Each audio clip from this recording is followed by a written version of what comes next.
दोस्तों, आज हम लेकर आए हैं आपके लिए एक ऐसी कहानी जिसको देखकर आपके रोंगटे खड़े हो जाएंगे। चलिए, आपका ज्यादा समय न लेते हुए वीडियो को शुरू करते हैं। दोस्तों, माता पिता के एक्सीडेंट के बाद दो बहनों साक्षी और अन्वी की जिंदगी बदल गई थी। बड़ी बहन साक्षी ने कठिन परिश्रम और संघर्ष के बाद सेना की अधिकारी बनने का सपना पूरा किया। उसने अपने माता पिता का सपना भी पूरा किया। दूसरी ओर छोटी बहन अन्वी, जिसकी उम्र अभी केवल 20 वर्ष थी, अपनी पढ़ाई पर ध्यान दे रही थी। एक दिन साक्षी ने सोचा कि वह खुद अपनी बहन को स्कूल छोड़ने जाएगी। सुबह दोनों बहनें साथ घर से निकलीं। रास्ते में हंसी मजाक करते हुए जब वे बाजार के मोड़ पर पहुंची और सड़क पार करने जा रही थीं, तभी अचानक तेज गति से आती हुई एक मोटरसाइकिल ने उन्हें टक्कर मार दी। दोनों बहनें सड़क पर गिर गईं। मोटरसाइकिल चला रहा था इंस्पेक्टर करण। वह तेजी से जाकर बाइक रोका और उतरकर जोर से चिल्लाने लगा, तुम्हें दिखाई नहीं देता? सड़क पार करना भी नहीं आता? अगर चोट लग जाती तो क्या इतनी जल्दी दुनिया छोड़कर जाने का शौक है? बदन पर ही रह जाती चोट के निशान। यह कहकर उसने अचानक साक्षी के गाल पर जोरदार थप्पड़ जड़ दिया। थप्पड़ इतना तेज था कि साक्षी लड़खड़ा गई, मगर उसने खुद को संभाल लिया।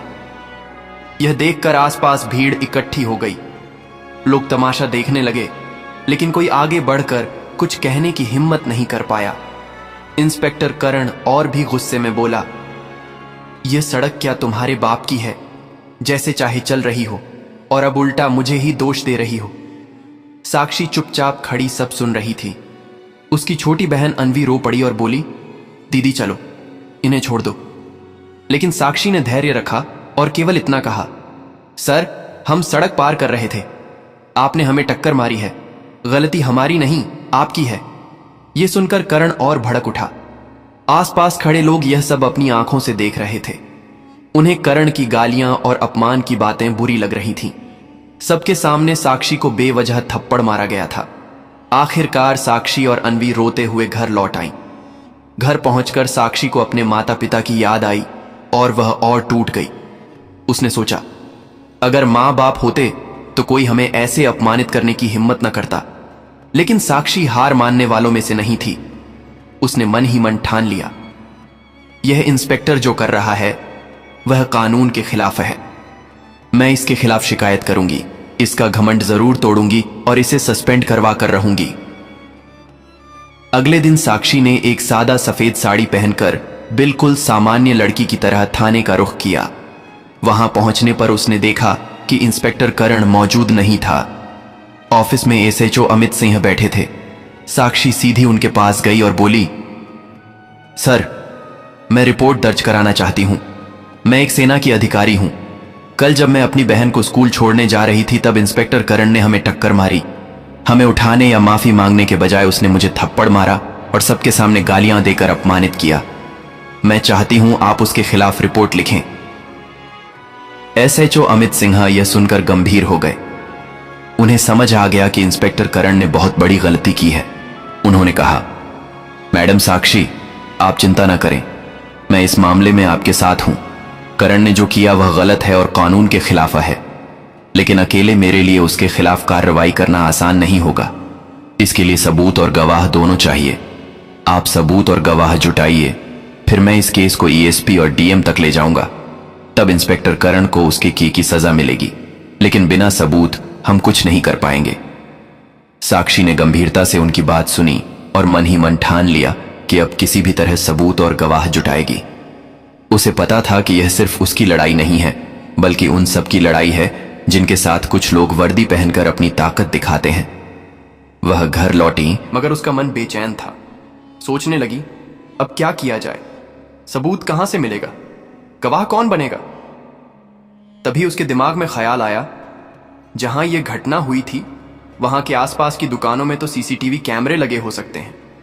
अगर फुटेज मिल गया तो वही मेरा सबसे बड़ा सबूत होगा। यह सोचकर वह तुरंत बाजार की ओर निकल पड़ी। जहां इंस्पेक्टर करण ने उसे थप्पड़ मारा था, वहां के आसपास की दुकानों में जाकर उसने पूछा, क्या आपके यहां सीसीटीवी कैमरा है? अगर है तो कल की फुटेज दिखा सकते हैं। दो दुकानों से कुछ नहीं मिला, मगर थोड़ी दूर पर एक छोटा गहनों का दुकान था। वहां बाहर कैमरा लगा था। साक्षी ने साहस करके दुकानदार अंकल से पूछा, अंकल, आपके यहाँ सीसीटीवी कैमरा है? मैं कल की फुटेज देखना चाहती हूँ, क्या आप मेरी मदद करेंगे? दुकानदार अंकल ने तुरंत उसे पहचान लिया। उन्हें याद आया कि यही वह लड़की है जिसके साथ इंस्पेक्टर ने दुर्व्यवहार किया था। वे गंभीर होकर बोले, हाँ बेटा, जरूर दिखाऊंगा। और सच कहूं तो मैंने खुद कल सब देखा था। इंस्पेक्टर ने तुम्हारे साथ बहुत गलत किया, लेकिन बेटा, पुलिस वालों से लड़ना इतना आसान नहीं होता। साक्षी ने दृढ़ आवाज में कहा, नहीं अंकल, ये सही नहीं है। मैं कोई आम लड़की नहीं हूं। मैं सेना की अधिकारी हूं और एसएचओ अमित सिंह मेरे साथ हैं। मैं इंस्पेक्टर करण को उसके किए की सजा दिलाकर रहूंगी। उसकी हिम्मत देखकर दुकानदार भावुक हो गए। बोले, ठीक है बेटा, यह लो कल की फुटेज। साक्षी ने फुटेज अपने फोन और पेन ड्राइव में सेव कर लिया, लेकिन वह रुकी नहीं। उसने दुकानदार से कहा, अंकल, यह फुटेज तो एक सबूत है, लेकिन मुझे गवाह भी चाहिए, और सबसे अहम गवाह आप हैं। प्लीज मेरे साथ खड़े हों। दुकानदार थोड़ा डर गए और बोले, बेटा, मुझे डर लग रहा है। अगर इंस्पेक्टर ने मुझे दुश्मन मान लिया तो मेरा घर, दुकान, परिवार सब मुश्किल में पड़ जाएगा। साक्षी ने उनकी आंखों में देखकर कहा, अंकल, न्याय की राह में डर की कोई जगह नहीं है। आप मेरे साथ खड़े होंगे तो सिर्फ मेरी मदद नहीं करेंगे, बल्कि समाज की हर लड़की की इज्जत की रक्षा करेंगे। आज आप खड़े होंगे तो कल कोई और लड़की अपमानित नहीं होगी। सोचिए, आप कितनों के लिए मिसाल बन सकते हैं। दुकानदार की आंखें भर आईं। उन्होंने गहरी सांस लेकर कहा, ठीक है बेटा, मैं तुम्हारा गवाह बनूंगा। सही के लिए खड़ा होना ही असली न्याय है। यह सुनकर साक्षी का मन और मजबूत हो गया। शाम को वह सबूत और गवाह लेकर थाने पहुंची। उसने सब कुछ एसएचओ अमित सिंह को सौंप दिया। अमित सिंह ने फुटेज और गवाह की बात ध्यान से सुनी और तुरंत निर्णय लिया। उन्होंने कहा, अब समय आ गया है कि इंस्पेक्टर करण को उसके किए की सजा मिले। मैं इस केस को ईएसपी और डीएम तक ले जाऊंगा। तुरंत ही वह साक्षी और गवाह दुकानदार को लेकर ईएसपी ऑफिस पहुंचे। वहां ईएसपी और आईपीएस अधिकारी दोनों मौजूद थे। साक्षी ने सबूत दिखाया और दुकानदार ने गवाही दी। फुटेज देखकर ईएसपी और आईपीएस दोनों गुस्से में आ गए। वे बोले, किसी भी लड़की का सम्मान करना हर इंसान का फर्ज है। इंस्पेक्टर करण ने न सिर्फ अपनी ड्यूटी में गलती की, बल्कि वर्दी की भी बेइज्जती की है। उसने सड़क पर एक सेना अधिकारी का अपमान किया, थप्पड़ मारा और कानून की हंसी उड़ाई। यह असहनीय है। एसपी ने तुरंत डीएम को सूचना दी। डीएम ने कहा, इस मामले को छुपाना नहीं चाहिए। अगले दिन सुबह जिले के सबसे बड़े हॉल में एक प्रेस कॉन्फ्रेंस बुलाई गई। वहां जिले के बड़े अधिकारी, डीएम, एसपी, डीएसपी, आईपीएस अफसर सब मौजूद थे।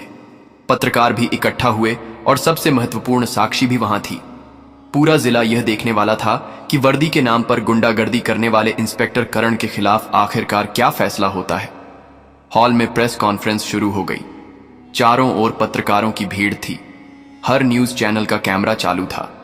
मंच पर डीएम, एएसपी, डीएसपी, आईपीएस अफसर और एसएचओ अमित सिंह बैठे थे। मंच के पास खड़ी थी साक्षी। अब वह कोई अपमानित लड़की नहीं, बल्कि एक बहादुर सैनिक की तरह खड़ी थी। एसएसपी ने माइक उठाकर कहा, हम यहां एक अहम विषय पर प्रेस को बताने आए हैं। कल हमारे जिले में ऐसा वाकया हुआ जिसने वर्दी की गरिमा पर सवाल खड़े कर दिए। हमारे थाने के इंस्पेक्टर करण ने ड्यूटी के दौरान न सिर्फ अपनी मर्यादा तोड़ी, बल्कि एक नागरिक पर हाथ उठाया।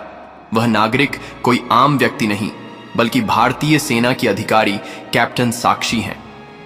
पूरा हॉल शांत हो गया। पत्रकारों के कैमरे और कलम तेजी से चलने लगे। एसएसपी ने आगे कहा, हमारे पास गवाह हैं और सीसीटीवी फुटेज भी है। यह घटना सिर्फ एक थप्पड़ की नहीं, बल्कि कानून और संविधान का अपमान है। कानून सबके लिए बराबर है, चाहे वह पुलिस इंस्पेक्टर हो या आम नागरिक। इसलिए हमने इंस्पेक्टर करण को तत्काल निलंबित करने और उसके खिलाफ विभागीय जांच बैठाने का निर्णय लिया है। पूरा हॉल तालियों से गूंज उठा। यह खबर पूरे जिले में आग की तरह फैल गई। मीडिया ने इसे ब्रेकिंग न्यूज बना दिया। हेडलाइन थी, वर्दी का दुरुपयोग करने वाला इंस्पेक्टर सस्पेंड, सेना अधिकारी के साहस से मिला न्याय। इंस्पेक्टर करण को तुरंत फोर्स हेडक्वार्टर बुलाया गया। जैसे ही वह पहुंचा, एएसपी ने सख्त लहजे में कहा, करण, तुम्हारा काम था कानून की रक्षा करना, लेकिन तुमने वर्दी का दुरुपयोग किया है। अब तुम्हें इसकी कीमत चुकानी होगी। करण सफाई देने लगा। सर, ये सब झूठ है, लोग बढ़ा चढ़ाकर बोल रहे हैं। मगर तभी एसएचओ अमित सिंह ने सबूत और गवाह सामने रख दिए। सीसीटीवी फुटेज चलाया गया, जिसमें साफ दिखा कि करण ने पहले बाइक से टक्कर मारी और फिर थप्पड़ मारा। अब करण के पास कहने को कुछ नहीं था। उसी वक्त उसे सस्पेंशन ऑर्डर दिया गया और विभागीय जांच समिति गठित की गई। जब यह खबर साक्षी तक पहुंची तो उसकी आंखों में आंसू थे, मगर ये आंसू दुख के नहीं, जीत और गर्व के थे। उसकी छोटी बहन अनवी ने उसे गले लगाकर कहा, दीदी, तुमने तो करके दिखाया। तुमने सबको साबित कर दिया कि चाहे अन्याय कितना भी ताकतवर हो, उसके खिलाफ डटा जा सकता है। साक्षी ने धीरे से कहा, अनवी, यह सिर्फ मेरी लड़ाई नहीं थी, यह उन सब बहनों और बेटियों की लड़ाई थी जो रोज डर डर कर जिंदगी जीती हैं। अगर हम चुप रहते तो कल यह इंस्पेक्टर किसी और के साथ भी ऐसा करता। इंस्पेक्टर करण के सस्पेंड होने के बाद विभागीय जांच शुरू हुई। साक्षी ने सारे सबूत और गवाह अदालत में पेश किए। दुकानदार अंकल ने भी गवाही दी। जांच में पाया गया कि करण ने ड्यूटी के दौरान तेज बाइक चलाकर नागरिकों की जान खतरे में डाली, माफी मांगने के बजाय थप्पड़ मारा और सार्वजनिक रूप से एक महिला का अपमान किया।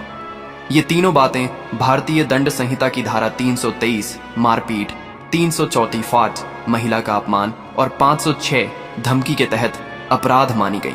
अदालत में सुनवाई हुई। मीडिया भी रोज इस खबर को दिखा रहा था। लोग साक्षी के साहस की तारीफ कर रहे थे। कई हफ्तों की सुनवाई के बाद अदालत ने इंस्पेक्टर करण को दोषी ठहराया। निर्णय सुनाते हुए जज ने कहा, कानून के रक्षकों को सबसे पहले खुद कानून मानना चाहिए, लेकिन इंस्पेक्टर करण ने अपनी मर्यादा खो दी है। यह घटना केवल एक लड़की का अपमान नहीं, बल्कि पूरी पुलिस वर्दी का अपमान है। इसलिए अदालत उसे 2 साल की सजा और सरकारी नौकरी से बर्खास्त करने का आदेश देती है। यह सुनकर पूरा कोर्ट रूम गूंज उठा। पत्रकारों ने तुरंत यह खबर फैला दी। साक्षी को उसके साहस के लिए जिला प्रशासन ने सम्मानित किया।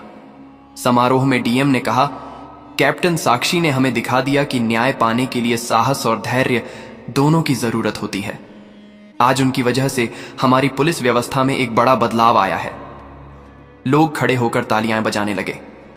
सम्मान समारोह में साक्षी की छोटी बहन अनवी सबसे ज्यादा खुश थी। दोस्तों, इस कहानी से हमें यह सीख मिलती है कि अन्याय के खिलाफ आवाज उठाना बेहद जरूरी है। हर नागरिक को न्याय पाने का अधिकार है, और अगर हम साहस से कदम बढ़ाएं तो अपराधी को उसकी सजा दिलाना संभव है। दोस्तों, वीडियो पसंद आए तो वीडियो को एक लाइक और हमारे चैनल पर नए हो तो चैनल को सब्सक्राइब करना ना भूले। जय हिंद।